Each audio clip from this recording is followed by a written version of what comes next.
Quais são as melhores opções de renda fixa para esse ano de 2019? Se você acha que a renda fixa morreu e que ela não é mais uma boa opção, André Massaro, especialista em investimentos, está hoje aqui para contar tudo sobre como ganhar dinheiro em 2019 investindo em renda fixa. Fica de olho nesse vídeo. André Massaro, professor da B3, fundador da Blue Quant, guru financeiro, o que mais? Só. Já não é o suficiente? E grande amigo, né? É isso aí. Prazer te receber hoje aqui no IUB. E potencial candidato a empregado do IUB quando vocês abrirem o capital. À presidência do Brasil. Não, presidência do Brasil não. Eu quero ser seu motorista. André Massaro, primeiro obrigado pela oportunidade de te receber aqui. Temos fãs aqui na empresa que queriam te conhecer, esses olhos azuis, né? Sim, o fã é você 2 metros, e aquele cara ali, né? 2 metros de altura. Em 2019, a gente fez uma série de vídeos sobre os melhores investimentos para 2019. Inclusive, se você não tiver assistido ainda, a gente vai deixar um link aqui em cima para você ver a playlist com todos os vídeos que a gente tem feito sobre 2019. E com o Massaro hoje, a ideia é conversar sobre os melhores investimentos em renda fixa para 2019. O pessoal adora falar mal da renda fixa, mas eu sempre defendi que mesmo em momentos com a Selic baixa, a renda fixa pode ser sim muito rentável e pode ser sim muito boa para as pessoas.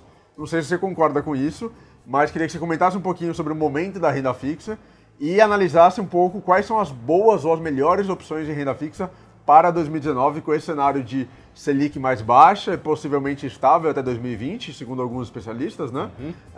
Bolsa acelerando, economia acelerando. O que você vê para a renda fixa? Então vamos lá. Primeiro eu queria comentar sobre essa coisa da renda fixa estar acabando.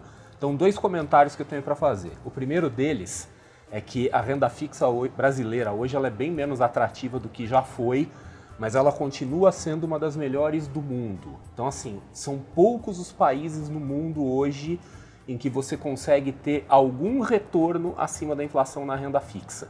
Alguma coisa. A maioria você vai ficar abaixo da inflação.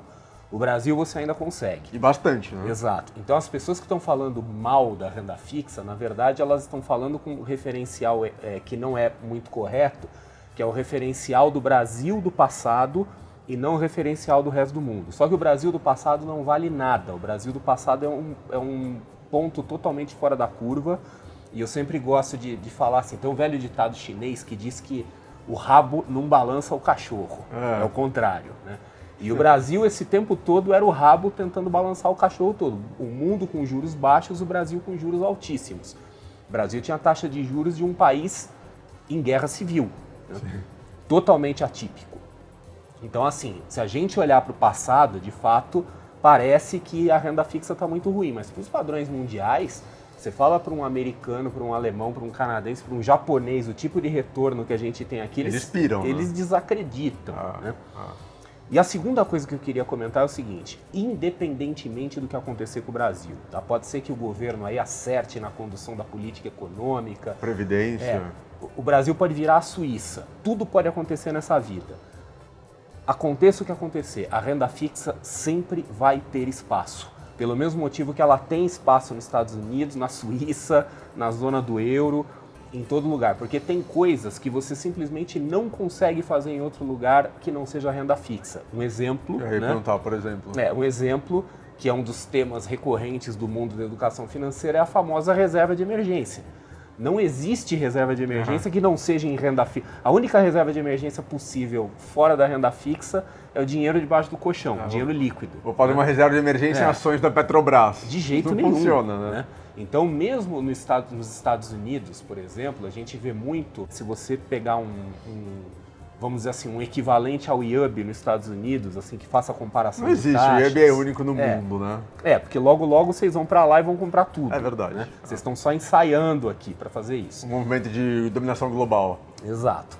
Mas assim, se você pegar uma tentativa de alguém nos Estados Unidos tentando chegar perto de vocês, que é melhor assim que vocês nem vejam, que vocês vão pisar neles que nem uma barata, né?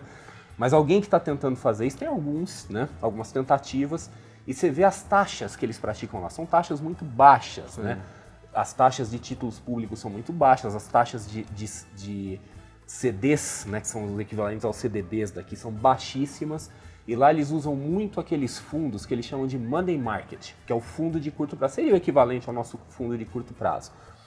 Taxa negativa real, né, abaixo da inflação, mas ainda assim, para o cara que está querendo fazer reserva ou que ele tem dinheiro para o curto prazo, aquela pessoa que está guardando dinheiro que ele vai usar daqui 3 meses, 5 meses, por aí, é para lá que vai. Então, assim, a renda fixa, numa situação como essa, ela não é um investimento para você ganhar dinheiro, ela é um investimento para você perder mais lentamente da inflação. Tá. É uma pena, é horrível, mas é assim que funciona, e isso não significa de forma alguma que a renda fixa morreu ou que ela vai deixar de existir. Parabéns. Eu te convenci? Me convenceu. Então tá bom. Não, 2 pontos muito interessantes. O primeiro, uma dúvida, na verdade, não é um ponto.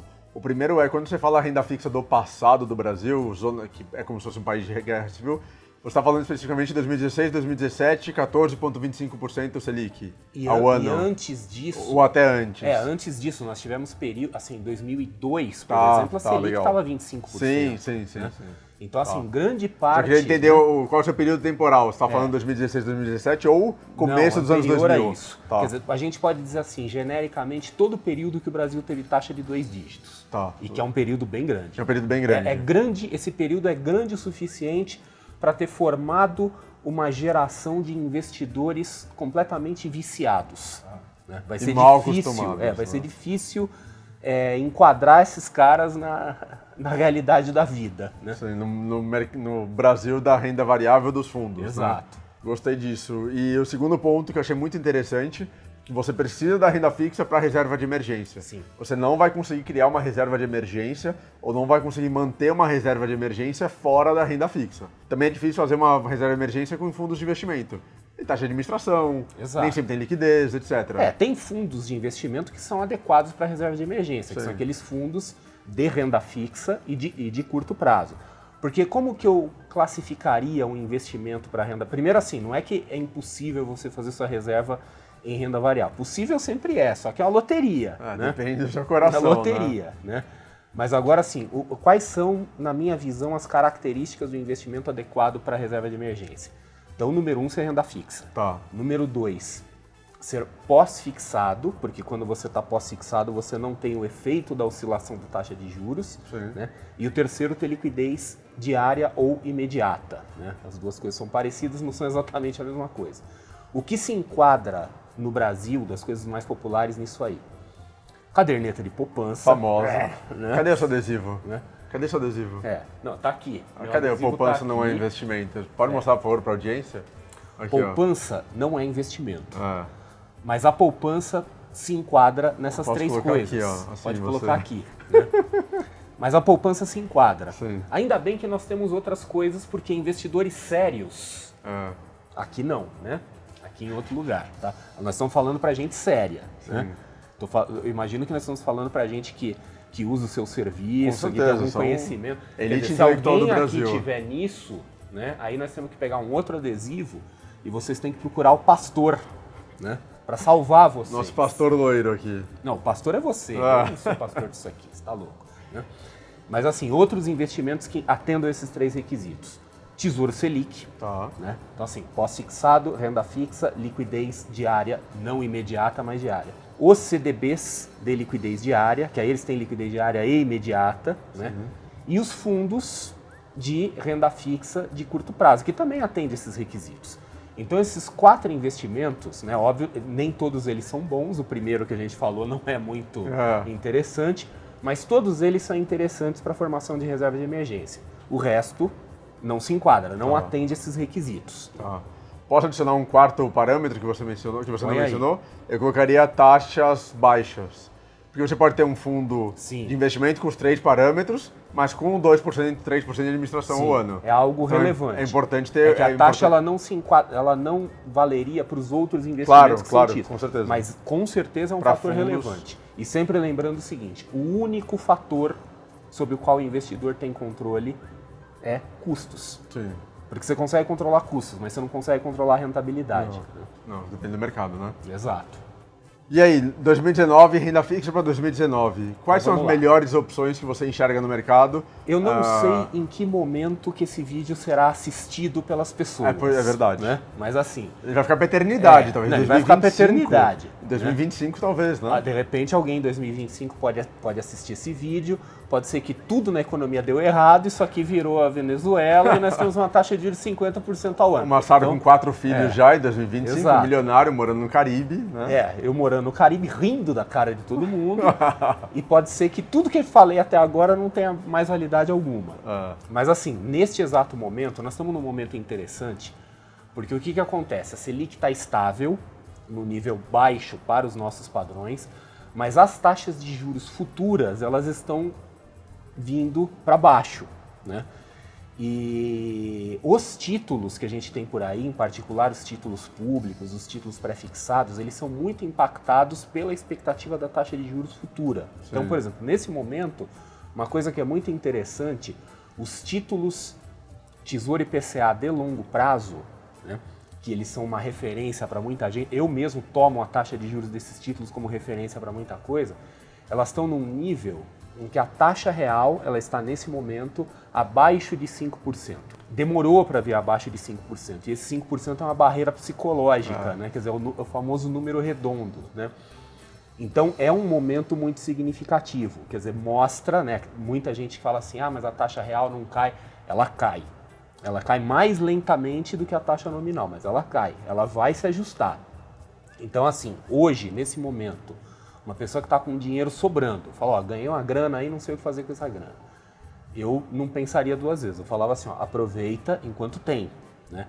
Porque na renda fixa, pode acontecer, não estou falando que vai acontecer, mas pode acontecer da taxa de juros brasileira cair bastante ainda e não voltar, né?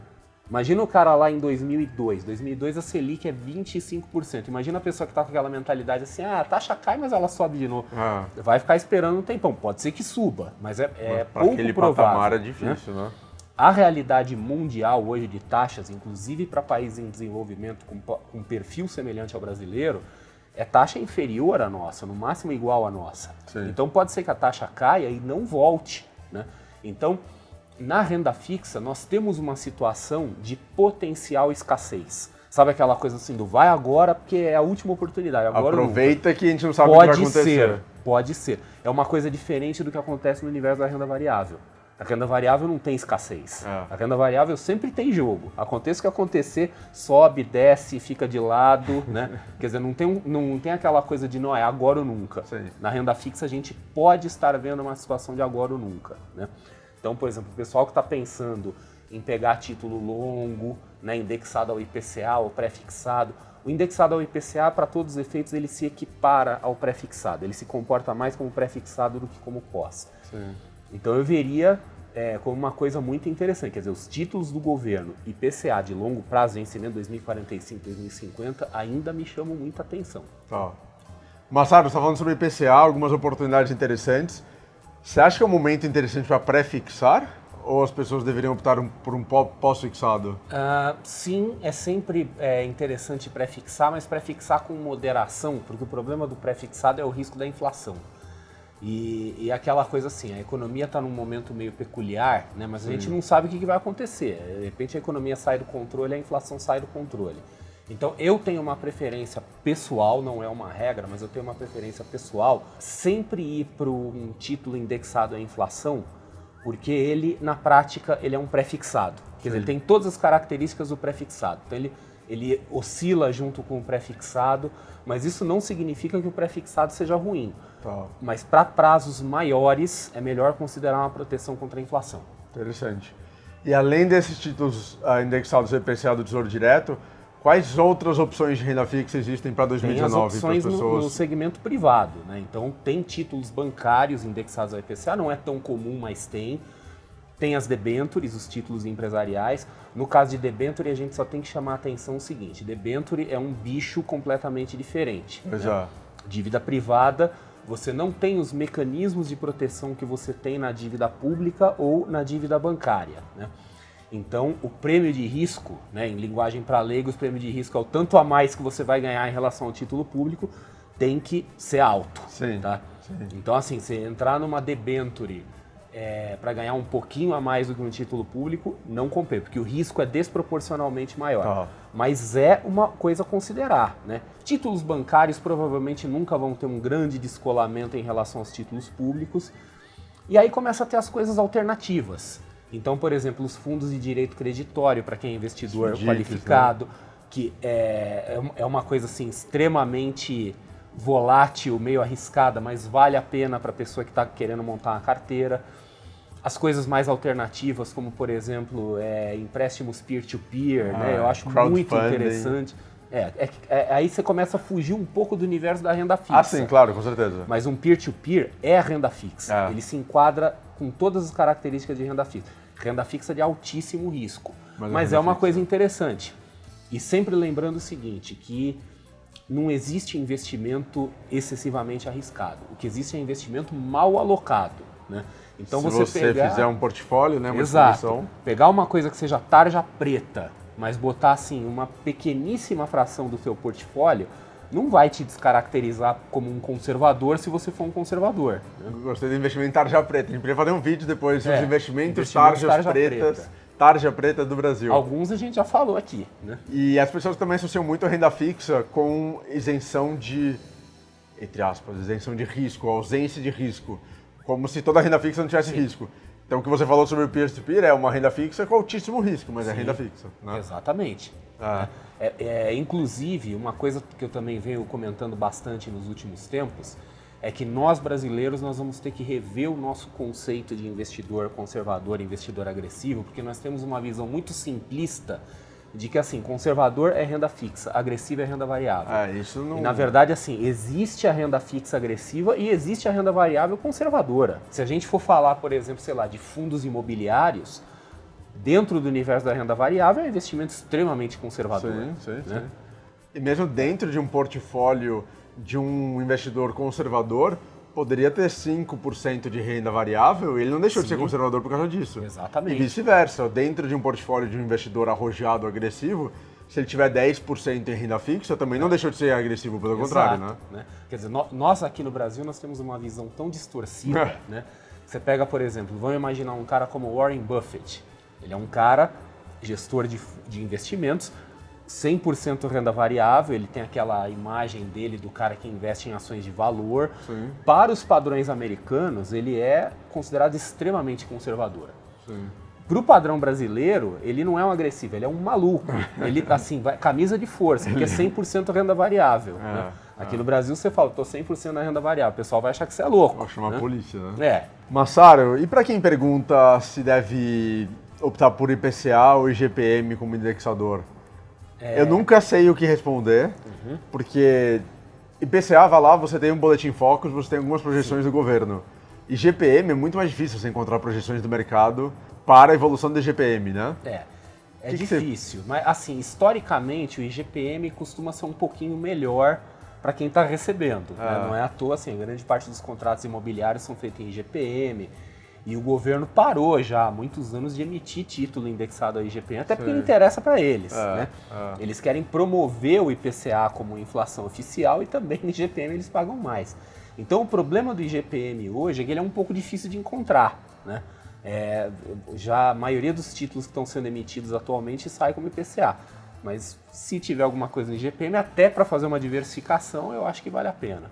Mas você acha que a pessoa, quando ela vai escolher um título indexado à inflação, por assim dizer... Se tivesse a mesma coisa, um IPCA e outro IGPM, mas com as mesmíssimas características, iria pro IGPM. Eu iria inicialmente para o IGPM. Mas não havendo, você acha que a pessoa tem que se preocupar e falar, puxa, só tem IPCA, então isso é ruim, eu devo esperar um IGPM? Ou não, ela pode ir no IPCA e pode tranquila? Eu vejo da seguinte, as pessoas às vezes colocam em dúvida o IPCA, né? Porque fala assim, porque eu não acredito na inflação, porque esses índices são manipulados. É do governo, etc. A primeira coisa que a gente tem que ter em mente é o seguinte, o IPCA, ele é uma média. Ele é uma média de várias coisas, né? Quer dizer, são cestas teóricas de produtos e nunca, em nenhuma circunstância vai refletir exatamente a inflação da vida de uma pessoa. Nunca, né? Então, às vezes as pessoas falam, mas a inflação da minha vida é diferente. Nenhuma surpresa, tá? Nenhuma surpresa. É assim mesmo. Super esperado, né? Porque tudo aquilo que é uma média de um país, assim, quer dizer, tem que ter muita sorte para você acertar exatamente naquela pessoa. Então, assim, é uma coisa perfeita? Não, não é uma coisa perfeita. Mas é melhor do que nada, tá? E é uma coisa, assim, que em grande parte reflete. Às vezes você vai ter momentos que o IPCA pode ficar um pouco acima, às vezes um pouco abaixo. Mas na média e no longo prazo, a tendência é que a inflação de todo mundo vá convergir para aquela média. Sim. Então não há por que ter medo. E quanto à questão de ser manipulado, pode ser manipulado? Claro que pode, né? Qualquer coisa pode ser manipulada nessa vida. Mas é assim, pra gente chegar... Achei profundo, né? Achei profundo. Qualquer coisa. Qualquer coisa. E qualquer pessoa também, né? Diga-se de passagem. Mas assim... quando se chega num ponto de se manipular escancaradamente índices de inflação, já aconteceu no Brasil em outros momentos, aconteceu aí recentemente há alguns anos no nosso vizinho de baixo, né? Quer dizer, isso é uma situação tão catastrófica, tão calamitosa em termos de economia, que chega naquele ponto assim que é melhor você tirar sua grana daqui e mandar para fora, porque realmente o negócio não vai. Tá degringolando, né? Quer dizer, chegou no fim da linha. Quer dizer, quando o governo começa a de forma assim escancarada manipular seus próprios índices, é porque a coisa realmente ficou fora de controle. Tá perigosa, né? Então assim, eu sou muito cuidadoso antes de lançar qualquer suspeita, qualquer dúvida de que os índices oficiais possam ser manipulados. Não descarto a hipótese, mas a gente não pode ser leviano com isso é coisa séria. Né? Massaro, além do que a gente falou até aqui, então falamos sobre Tesouro Direto, principalmente os títulos indexados à inflação. Sim. Falamos sobre fundos de investimento e algumas outras opções interessantes para liquidez diária e reserva de emergência. Falamos sobre renda fixa de mais alto risco. Falamos até sobre a renda fixa alternativa. Renda fixa alternativa. Temos um vídeo... já temos um vídeo. Temos um vídeo no IUB, inclusive, sobre investimentos somente alternativos. A gente vai deixar o link aqui em cima também para vocês assistirem. Dentro da bancária, RDB e LC são dois investimentos que a gente gosta bastante aqui no IUB, porque são mais desconhecidos do que o triunvirato CDB, LC e LCA, com rentabilidades muitas vezes altíssimas, proteção da FGC. Sim. O que você acha sobre LC e RDB para 2019? A primeira coisa que eu queria comentar é sobre os pós-fixados. E novamente, assim, isso não é uma recomendação de investimento, isso é uma visão pessoal minha. Eu sou um pouco resistente aos títulos pós-fixados de longo prazo. Então, às vezes a gente vê CDBs, RDBs, né? RDB em particular, porque você não consegue transferir assim de 5 anos e com rentabilidade altíssima, na linha 120, cento e tanto por cento do CDI. Só que tem o seguinte, a gente não sabe o que pode acontecer com o CDI. Vamos imaginar a situação hipotética, Brasil virou a Suíça, né? Aí a taxa Selic e, consequentemente, o DI vai lá para 1%. Né? Então, ganhar 120% de 1%, para mim, não vai resolver. Né? E eu não quero ficar preso num título desse quando eu poderia estar, sei lá, num pré-fixado, num IPCA, ganhando IPCA mais 4,5%, mais 5%, por aí. Né? E essas coisas acontecem, né? É o mundo encantado da TV ao vivo. Por favor, fique à vontade. Então vamos lá. Quer dizer, não me agrada a ideia de ficar preso num título desse por muito tempo. Eu preferiria os pós-fixados para prazos mais curtos ou de liquidez diária. Eu fiz esse comentário exatamente para falar sobre o RDB. O RDB ele é muito interessante, ele tem taxas muito boas, mas ele tem esse problema, a pessoa fica presa nele. Quer dizer, RDB não dá para negociar, não dá para ir na corretora tentar passar para outro, quer dizer, você morre abraçado com ele. E normalmente, ou em alguns casos, tem prazos bem alongados, né? Exato. Então assim, a pessoa precisa ter muita segurança da sua própria necessidade de liquidez ou tem que estar bastante tranquila com o fato de que a Selic e a taxa DI, né, as duas são muito próximas, podem cair muito no futuro. E isso, né, certamente um monte de gente vai ficar frustrada. Eu não gosto muito, eu não acho muito que investidor individual deva se orientar por benchmarks. Porque benchmark não paga conta, o que paga conta é dinheiro, né? Então, às vezes a pessoa fala assim, eu tô ganhando 150% do DI. Tá bom, mas quanto que é o DI? 0,5%, né? Não vai adiantar. Aquela pessoa que fez um plano assim de aposentadoria, de viver de renda, né? Isso não vai adiantar nada, né? Gostei da frase, benchmark não paga contas, né? A gente paga a conta com dinheiro. Vai pro nosso Instagram. Você não vai no supermercado e fala, tô pagando aqui com 150% do DI, né? E aí, né? Mas uma provocação para você. A Selic não é um instrumento de controle da inflação? Sim. Portanto, a Selic, idealmente, ela não está sempre acima da inflação? Isso na teoria sim. Só que se você olhar agora, neste momento, se você pegar o site do Banco Mundial e ver a taxa que é equivalente à Selic da maioria dos países desenvolvidos do mundo, você vai ver que está abaixo da inflação. Então, essa é a minha provocação. Então, no Brasil, a gente tem um pensamento de que a Selic sempre está acima. Exato, é contra-intuitivo. Mas o brasileiro acha que a Selic vai estar para sempre acima da inflação, né? Então, por isso que eu insisto que às vezes é importante a gente olhar o que acontece fora do Brasil. Tá? Aquela coisa, né? O Brasil é um país atípico em termos de renda fixa.